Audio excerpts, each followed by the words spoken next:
नमस्कार साथियों, आधुनिक भारत एवं राष्ट्रीय आंदोलन की कक्षा में आपका स्वागत है। आज की कक्षा में हम क्रांतिकारी गतिविधियों का जो दूसरा चरण है भारत के इतिहास में, जिसको 1924 से 1930 के बीच में माना जाता है, और यह जो चरण है हिंदुस्तान रिपब्लिकन एसोसिएशन या हिंदुस्तान रिपब्लिकन आर्मी की स्थापना के साथ जो है इसका शुरुआत माना जाता है। और यहाँ पे एक पृष्ठभूमि के लिए आपको समझना आवश्यक है कि 1922 में गांधी जी ने असहयोग आंदोलन वापस ले लिया था। और गांधी जी ने असहयोग आंदोलन जब वापस ले लिया तो जो है हज़ारों की संख्या में जो युवा थे उनके पास कोई लक्ष्य नहीं बचा, और जिसके बाद फिर जो है क्रांतिकारी जो गतिविधियों का दूसरा चरण स्टार्ट होता है। क्योंकि ये जो युवा थे ये अपना विद्यालय छोड़ चुके थे, अपना स्कूल छोड़ चुके थे, और चूँकि इनके अंदर जो है युवा होने के कारण इनके अंदर जो क्रांतिकारी जो विचार थे वो काफ़ी ज़्यादा उग्र थे, और ख़ास करके जो है ब्रिटिश सरकार को लेकर, ब्रिटिश सरकार की जो शोषणकारी नीतियाँ थी उनको लेकर। आइए चलते हैं हिंदुस्तान रिपब्लिकन एसोसिएशन या आर्मी पर। तो इसकी स्थापना अक्टूबर 1924 में कानपुर उत्तर प्रदेश में हुई थी।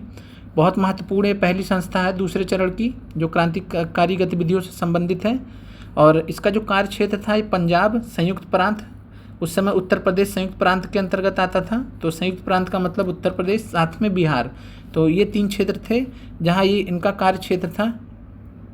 और एचआरए के संस्थापक कौन थे? तो हिंदुस्तान रिपब्लिकन एसोसिएशन के संस्थापक थे राम प्रसाद बिस्मिल, जोगेश चंद्र चटर्जी और साथ में सचिन नाथ सान्याल। और एचआरए को सबसे पहले शुरुआत किसने किया था? तो सचिन नाथ सान्याल ने एचआरए का शुरुआत किया था। तो आपको ये भी ध्यान रखना कि सचिन नाथ सान्याल ने सबसे पहले एचआरए को बनाया था, और उसके बाद फिर राम प्रसाद बिस्मिल, जोगेश चंद्र चटर्जी वगैरह जुड़ते गए। और अगर आपसे संस्थापक पूछेगा तो ये तीनों लोग इसमें आ जाएंगे, एचआरए के संस्थापक में तीनों लोग आ जाएंगे। फिर आगे बढ़ते हैं, उद्देश्य क्या था एचआरए का? तो यहाँ पे उद्देश्य देख लेते हैं हम लोग एचआरए का। तो एचआरए का उद्देश्य था सशस्त्र क्रांति के माध्यम से औपनिवेशिक सत्ता को उखाड़ फेंकना और तथा संयुक्त राज्य भारत के संघीय गणतंत्र की स्थापना करना, यानी कि federal Republic of United states of India की स्थापना करना इनका लक्ष्य था। और साथ में जो सशस्त्र क्रांति के माध्यम से औपनिवेशिक सत्ता या ब्रिटिश सरकार को उखाड़ फेंकना था। और इनका जो स्थापना था इसमें लाला हरदयाल, जिनके बारे में हमने पिछली की कक्षाओं में पढ़ा था कि इन्होंने गदर पार्टी की स्थापना की थी सैन फ्रांसिस्को यूएसए में, तो इनकी भी भूमिका थी एचआरए की स्थापना में। इन्होंने युवाओं को प्रेरित किया था। और फिर एचआरए का घोषणा पत्र बहुत महत्वपूर्ण है। एचआरए का जो घोषणा पत्र है, जो मैनिफेस्टो है, उसको द रिवोल्यूशनरी के नाम से जाना जाता है।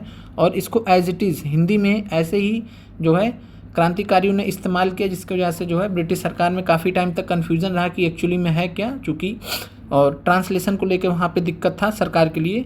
और इसको जो है 28 जनवरी 1925 को जो है पूरे देश में बांटा गया, ताकि जो क्रांतिकारी जो विचार हैं उनका प्रचार प्रसार हो सके। और द रिवोल्यूशनरी मैनिफेस्टो जो कि एचआरए का था, इसके लेखक कौन थे? तो सचिन सान्याल या सचिंद्र सान्याल। आगे बढ़ते हैं, एचआरए के अन्य सदस्य देख लेते हैं। तो भगत सिंह थे जो 1924 में एचआरए के सदस्य बने थे। चंद्रशेखर आज़ाद, और भगत सिंह की जो है चंद्रशेखर आज़ाद से काफ़ी ज़्यादा गहरी दोस्ती थी। और जो चंद्रशेखर आज़ाद थे ये संयोजक थे, संयोजक की भूमिका, ऑर्गेनाइजर की भूमिका में रहते थे एचआरए से रिलेटेड कामों के लिए। और साथ में सुखदेव, भगवती चरण बोहरा और शिव वर्मा उत्तर प्रदेश के थे।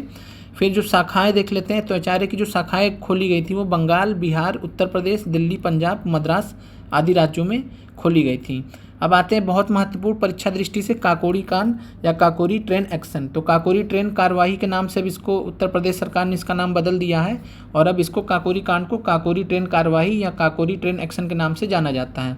इसका आपको डेट याद रखना है, 9 अगस्त 1925 को यह घटना हुई थी। और क्रांतिकारियों द्वारा क्या किया गया था? तो क्रांतिकारियों द्वारा जो लखनऊ सहारनपुर अनुभाग में स्थित काकोरी गांव था, तो काकोरी गांव में 8 डाउन ट्रेन आ रही थी, उसको रोका गया। और उसमें जो है लखनऊ में जमा करने हेतु जो सरकारी खजाना ले जाया जा रहा था उसको लूटने की योजना बनाई गई थी। और सरकारी खजाने को लूटने की योजना बनाई थी वो मेनली बिस्मिल खान और राम प्रसाद बिस्मिल और अशफाकुल्ला खान ने योजना बनाई थी। और अन्य क्रांतिकारी जो इस लूट से जुड़े हुए थे, काकोरी कांड कार्रवाई से जुड़े हुए, तो राजेंद्र लाहिड़ी, चंद्रशेखर आज़ाद, रोशन सिंह। सरकार ने जो है फिर जब ये घटना हो गई और सरकार ने जो है क्रांतिकारियों को गिरफ्तार कर उन पर काकोरी षड्यंत्र मुकदमा चलाया। और काकोरी षड्यंत्र मुकदमे के अंतर्गत जो क्रांतिकारियों को फांसी दी गई 19 दिसंबर 1927 को। और आपसे परीक्षा में प्रश्न पूछता है कि राम प्रसाद बिस्मिल को कहाँ पे फांसी हुई थी, तो गोरखपुर जेल में। अशफाकुल्ला खान को कहाँ पे फांसी हुई थी, फैजाबाद जेल में, जो आज अयोध्या के नाम से जाना जाता है। फिर रोशन सिंह को फांसी कहाँ हुई थी, तो नैनी, इलाहाबाद या प्रयागराज जेल में। और राजेंद्र लाहिड़ी को गोंडा में फांसी की सज़ा हुई थी। आगे बढ़ते हैं, हिंदुस्तान सोशलिस्ट रिपब्लिकन एसोसिएशन, और इसका जो स्थान था तो HRA की स्थान पर जो है, जो हिंदुस्तान रिपब्लिकन एसोसिएशन था उसकी जगह पे एक नए जो है संस्था ने जगह ले लिया क्रांतिकारियों से संबंधित, जिसका नाम था हिंदुस्तान सोशलिस्ट रिपब्लिकन एसोसिएशन। और जो इसमें सोशलिस्ट वर्ड है इसको जो है भगत सिंह ने ऐड किया था। तो आपको ध्यान रखना कि भगत सिंह ने सोशलिस्ट शब्द को जो है हिंदुस्तान रिपब्लिकन एसोसिएशन में जोड़ा और फिर वो वहाँ से हिंदुस्तान सोशलिस्ट रिपब्लिकन एसोसिएशन कहलाया। इसका जो स्थापना हुआ था वो हुआ था फिरोज शाह कोटला मैदान दिल्ली में। और फिरोज शाह कोटला मैदान आज के डेट में एक बड़ा इंटरनेशनल स्टेडियम भी है, और इसको आज जो है अरुण जेटली स्टेडियम के नाम से भी जानते हैं। इसको पहले फिरोज शाह कोटला स्टेडियम के नाम से जाना जाता था। तो जो फिरोज शाह कोटला जो मैदान था तो उसी के जो है क्षेत्र में जो है हिंदुस्तान सोशलिस्ट रिपब्लिकन एसोसिएशन की स्थापना की गई थी। स्थापना कब की गई थी, तो 10 सितंबर 1928। आपको डेट भी याद रखनी है। संस्थापक कौन थे, तो चंद्रशेखर आज़ाद इसके संस्थापक थे। चंद्रशेखर आज़ाद भगत सिंह के नेतृत्व में, तो चंद्रशेखर आज़ाद भगत सिंह के नेतृत्व में हिंदुस्तान सोशलिस्ट रिपब्लिकन एसोसिएशन की स्थापना की गई। और ये काकोरी ट्रेन कार्रवाई के बाद एकमात्र ऐसे जो है क्रांतिकारी थे जो उस कांड में संलिप्त थे, और साथ में ये एकमात्र ऐसे क्रांतिकारी थे जो बच निकले थे। ब्रिटिश सरकार इनको पकड़ नहीं पाई और अंत तक नहीं पकड़ पाई। फिर अन्य नेता कौन थे, तो उत्तर प्रदेश से विजय कुमार सिन्हा जुड़े थे, शिव वर्मा, जयदेव कपूर, पंजाब से भगत सिंह, भगवती चरण बोहरा और सुखदेव सिंह। तो सुखदेव, भगत सिंह, भगवती चरण बोहरा और सुखदेव ये पंजाब से जुड़े हुए थे। आगे देखते हैं सैंडर्स की हत्या। तो HSRA के जो सदस्य थे उनके द्वारा एक महत्वपूर्ण घटना को अंजाम दिया गया था, सैंडर्स की हत्या। ये 17 दिसंबर 1928 को एक घटना घटी थी। और इस घटना को समझने से पहले हमें इसकी पृष्ठभूमि को समझना आवश्यक है। और इसकी पृष्ठभूमि क्या थी, तो 30 अक्टूबर 1928 को साइमन कमीशन जो है भारत दौरे पर आया हुआ था, और उसका विरोध करने हेतु लाहौर में प्रदर्शन आयोजित किया गया था। और प्रदर्शनकारियों का जो नेतृत्व था उस समय शेरे पंजाब जो लाला लाजपत राय थे, जिनको शेरे पंजाब के नाम से या पंजाब केसरी के नाम से जाना जाता है, तो वो कर रहे थे। और उस समय जो पुलिस अधीक्षक वहाँ पे था, जिसकी वहाँ पे ड्यूटी लगी हुई थी, तो पुलिस अधीक्षक जेम्स स्कॉट ने जो है साइमन कमीशन के विरुद्ध जो प्रदर्शन कर रहे थे प्रदर्शनकारी, उन पर जो है लाठीचार्ज का आदेश दिया। और उसके बाद जो है लाला लाजपत राय जी को बहुत जो है संघातिक चोटें लगी, और उस चोट से उनका जो है 17 नवंबर 1928 को उनका देहांत हो गया। और इस घटना से जो है जो प्रदर्शनकारी थे वो बहुत ज़्यादा जो है दुखी और गुस्से में थे। फिर HSRA के जो है भगत सिंह सदस्य, जो भगत सिंह, चंद्रशेखर आज़ाद और राजगुरु ने जो है लाला जी का मौत के लिए सैंडर्स को दोषी मानते हुए 17 दिसंबर 1928 को इसकी हत्या कर दी थी। तो लाहौर रेलवे स्टेशन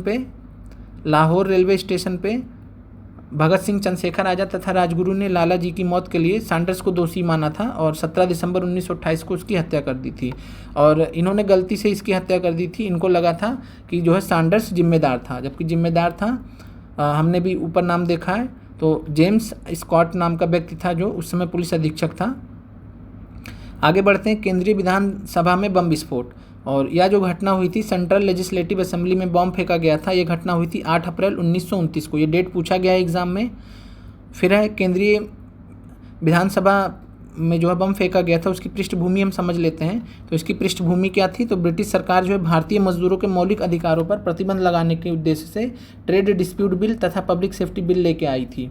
और इन बिलों के माध्यम से जो भारतीय मजदूर थे उनके जो बेसिक राइट्स हैं, बेसिक ह्यूमन राइट्स हैं, मौलिक अधिकार हैं, उन पर सरकार रेस्ट्रिक्शंस लगाना चाह रही थी, प्रतिबंध लगाना चाह रही थी। इस वजह से जो है जो क्रांतिकारी थे वो नाराज़ थे।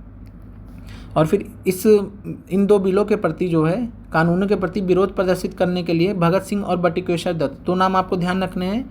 तो भगत सिंह और बटुकेश्वर दत्त ने जो है केंद्रीय विधानसभा में बम फेंकने की जिम्मेदारी जो है ली थी। और बम फेंकने का जो उद्देश्य था कि केवल सरकार को विरोध से अवगत कराना था, और यानी कि बहरे को सुनाना था।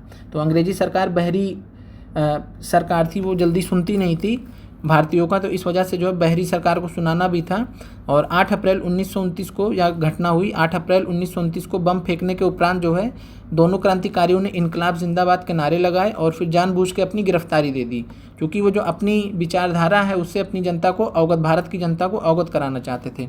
और यहाँ पे एक इम्पॉर्टेंट बुक है जिसके बारे में परीक्षा में प्रश्न पूछा जाता है कि the philosophy of the bomb के नाम से जो है ये पुस्तक किसने लिखी, तो भगवती चरण बोहरा, जो कि HSRA के क्रांतिकारी थे। तो इन्होंने जो है the philosophy of the bomb नाम की एक पुस्तक लिखी थी। फिर आगे बढ़ते हैं क्रांतिकारियों के विरुद्ध कार्रवाई।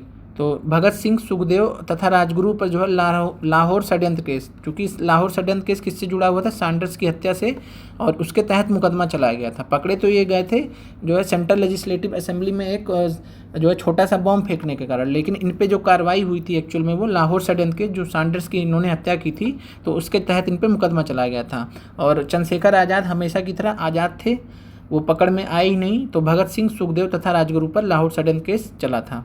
और जेल में जो है जेल में जो क्रांतिकारी थे इन्होंने अमानवीय परिस्थितियों के विरोध में भूख हड़ताल भी किया था। और चूंकि जो ब्रिटिश सरकार थी भारतीयों को इतना जो है ख़राब तरीके से ट्रीट करती थी, तो आप समझ सकते हैं कि जो जेल में बंद कैदी हैं या राजनीतिक कैदी हैं उनसे कैसे जो है सरकार पेश आती रही होगी।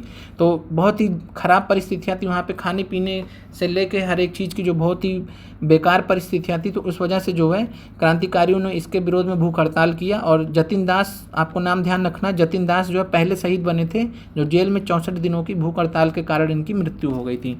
और कांग्रेस ने फिर इन युवा क्रांतिकारियों का जोरदार समर्थन किया था। और सैंडर्स की हत्या के लिए फाइनली भगत सिंह, राजगुरु, सुखदेव को 23 मार्च 1931 को फांसी दी गई थी। और आपको यह फैक्ट ध्यान रखना, 23 मार्च 1931, और शहीद दिवस मनाया जाता है 23 मार्च 1931 को भगत सिंह, राजगुरु और सुखदेव को। आपको ध्यान रखना कि बटुकेश्वर दत्त यहाँ पे नहीं है, तो बटुकेश्वर दत्त को जो है आपको यहाँ पे ध्यान रखना है कि भगत सिंह, राजगुरु और सुखदेव को, तीनों लोग को फांसी हुई थी। फिर वायसराय लॉर्ड इरविन पे हमला, ये घटना हुई थी। और जो लॉर्ड इरविन थे वो भारत के वायसराय थे 1926 से 1931 के बीच में। और 23 दिसंबर 1929 को जो है चंद्रशेखर आज़ाद के नेतृत्व में क्रांतिकारियों ने दिल्ली के निकट जो है लॉर्ड इरविन, जो उस समय तत्कालीन वायसराय थे, उनकी ट्रेन को जलाने का प्रयास किया। तो बड़ी घटना थी, वायसराय पे अटैक था। तो ये घटना हुई थी 23 दिसंबर 1929 को जो है चंद्रशेखर आज़ाद के नेतृत्व में। और फिर जो है फाइनली 27 फरवरी 1931 को चंद्रशेखर आज़ाद इलाहाबाद में जो है अल्फ्रेड पार्क में अपने कुछ साथियों से मुलाकात करने गए थे। फिर वहाँ पे जो है अंग्रेज़ों को पता चल गया उनकी मुलाकात के बारे में, और फिर अंग्रेज़ों से मुठभेड़ हुआ। और बाद में जब उनके पास जो है गोलियों की कमी थी, तो उन्होंने जो है एक आखिरी गोली से उन्होंने खुद को गोली मार लिया और वो खुद शहीद हो गए। और उनका जो स्टेटमेंट था कि मैं ब्रिटिश सरकार मुझे कभी नहीं पकड़ पाएगी, वो हमेशा की तरह जो है आज़ाद रहे। और इस प्रकार जो है जो HSRA से संबंधित जो क्रांतिकारी थे उनका जो है आप देख पा रहे हैं कि उनका जो भारत की आज़ादी के लिए जो योगदान था यहाँ पे समाप्त हुआ। लेकिन जो इन्होंने जिस स्तर का इन्होंने बलिदान दिया था उससे जो है आने वाली पीढ़ियों के लिए प्रेरणा स्रोत बन गए। आगे बढ़ते हैं। चटगांव शस्त्रागार लूट बहुत फेमस है। चटगांव शस्त्रागार लूट अप्रैल 1930 में इसको अंजाम दिया गया था। इसको इंग्लिश में चिटागोंग आर्मरी रेड बोलते हैं। और इसके जो नेतृत्व करता था सूरसेन, बहुत ही जो है प्रभावशाली व्यक्तित्व के ये आदमी थे और ये मास्टरदा के नाम से जाने जाते हैं। ये असहयोग आंदोलन में इन्होंने जो है काफ़ी योगदान दिया था और आगे चल के जो है इन्होंने जो है क्रांतिकारी गतिविधियों का सहारा लिया और इन्होंने सशस्त्र विद्रोह की योजना बनाई थी। और इनसे रिलेटेड आपको ध्यान रखना है कि इन्होंने इंडियन रिपब्लिकन आर्मी नामक एक आर्मी की स्थापना की थी। तो इंडियन रिपब्लिकन आर्मी आपको ध्यान रखना, सूरसेन ने इसकी स्थापना की थी। और इसके अलावा जो है सुभाष चंद्र बोस से रिलेटेड जो है वो इंडियन नेशनल आर्मी है, तो वहाँ पे आपको कंफ्यूज नहीं होना है। फिर IRA की जो इंडियन रिपब्लिकन आर्मी थी उसकी जो चटगांव शाखा थी, जो उसके ध्वज तले जो है 65 युवा क्रांतिकारियों ने अप्रैल 1930 में शस्त्रागारों पर धावा बोल दिया। चटगांव में जितने भी शस्त्रागार थे वहाँ पे धावा बोल दिया गया और वहाँ से जो है पुलिस शस्त्रागार पर सफलतापूर्वक कब्जा कर लिया गया। और फिर सूरसेन ने जो है शस्त्रागार के बाहर जो है राष्ट्रीय झंडा फहराया। फरवरी 1933 में सूरसेन गिरफ्तार कर लिए गए और जनवरी 1934 में उनको जो है फांसी की सज़ा दी गई और उनको जो है 19 जनवरी 1934 में फांसी पर लटका दिया गया। और इससे संबंधित आपको 2 महिलाओं के नाम ध्यान रखना है। तो सूरसेन से भी जुड़ी थी ये, मास्टरदास से जुड़ी थी प्रीतिलता वाडेदर। ये पहाड़तली चटगांव के रेलवे इंस्टीट्यूट पर इन्होंने छापा मारा था और शहीद हो गई थी। प्रीतिलता वाडेदर और कल्पना दत्त दोनों का नाम आपको ध्यान रखना है। सूरसेन के साथ इनको गिरफ्तार कर आजीवन कारावास की सज़ा मिली थी। तो आपको ध्यान रखना है इन 2 महिलाओं के बारे में। और अगर इसके अलावा बात की जाए भगत सिंह के बारे में, तो भगत सिंह ने 1924 में कानपुर में जो है सचिन सान्याल ने जो है हिंदुस्तान रिपब्लिकन एसोसिएशन स्टार्ट किया था, तो उसके जो सदस्य बने थे। तो प्रश्न पूछेगा भगत सिंह हिंदुस्तान रिपब्लिकन एसोसिएशन के सदस्य कब बने, तो 1924 में। फिर है नौजवान भारत सभा। तो नौजवान भारत सभा की स्थापना किसने की थी, तो इसकी स्थापना की थी भगत सिंह ने मार्च 1926 में। और इनकी पुस्तक है आत्मकथात्मक प्रवचन करके, और इसका जो टाइटल वो है मैं नास्तिक क्यों हूँ। तो why I am an atheist, या मैं नास्तिक क्यों हूँ, ये जो आत्मकथा है ये जो है भगत सिंह ने खुद लिखी हुई है। तो आपको ये ध्यान रखना है।